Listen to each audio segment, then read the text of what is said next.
In part 1, I held up the OpenAI Services Agreement as an example of how AI systems are owned by third parties and how this makes me wary of large language models. After all, it wouldn't be hard for an AI to hijack all the ideas and then, in one form or another, turn them over to investors.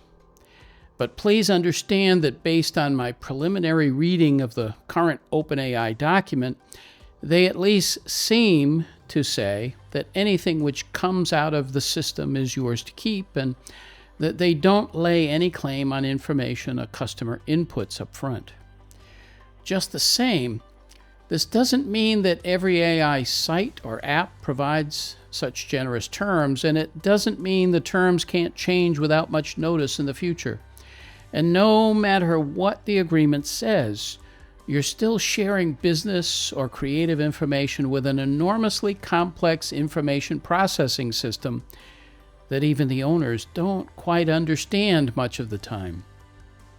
In fact, I saw an article a couple of days ago which outlined how some AI systems have begun to deliberately withhold information from programmers and to even create secret self-copies so that a system cannot be replaced by an upgrade. It seems that many AI systems have the ability to deceive in one way or another, and some have at least a rudimentary motivation towards self-preservation. So if you think you know where you stand informationally and creatively with one of these systems, don't get too comfortable. The landscape is changing very fast. In other words, be careful where you plug in critical intellectual property.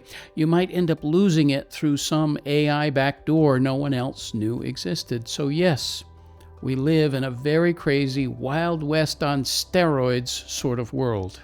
And of course, this isn't what computers were supposed to be all about. I mean, let's go back to Steve Jobs in 1980 when he described personal computers as bicycles for the mind. Computers, in his naive conception, allowed human cognition to accomplish much more with less physical energy. No more scratching out calculations with pencils and a ledger, or wrestling with mistakes on sheets of paper composed with a typewriter.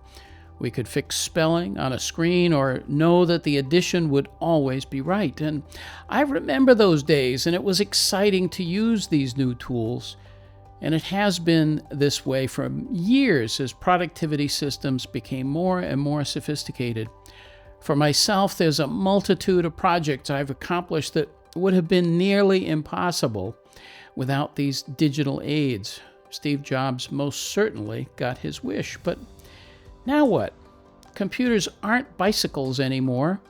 They don't enhance our thoughts. Instead, our best work gets appropriated in one way or another to train AI and teach it how to mimic the cognitive activities that were always the human being's exclusive domain. It doesn't matter whether they are conscious or not, by the way. That's a completely separate philosophical discussion. What does matter is that today's computational models can churn out thousands, even millions of variations on a prompt in seconds, variation which might otherwise require an entire lifetime for a person to replicate with non-AI tools. We are being quickly outmatched. And where does that leave us as persons? Where does this leave our inalienable rights, our property, our liberty? Does anyone know? And that's my pursuit with this video series. I'm puzzling through these issues the best way I can with the aim of finding others who are delving into these critical, downright existential questions. This way the conversations can be expanded upon. This way the issues can be raised more often in more places, and perhaps solutions, both practical and legal, can be found which will keep society in balance and ultimately in control of its technology so that humans may continue to have their independence and unique personal worth in a world increasingly overrun by a very powerful few. So please share this video with others. Take the time to click the like button and subscribe. And until the next time, please remember that being your own human self is rarely a bad idea.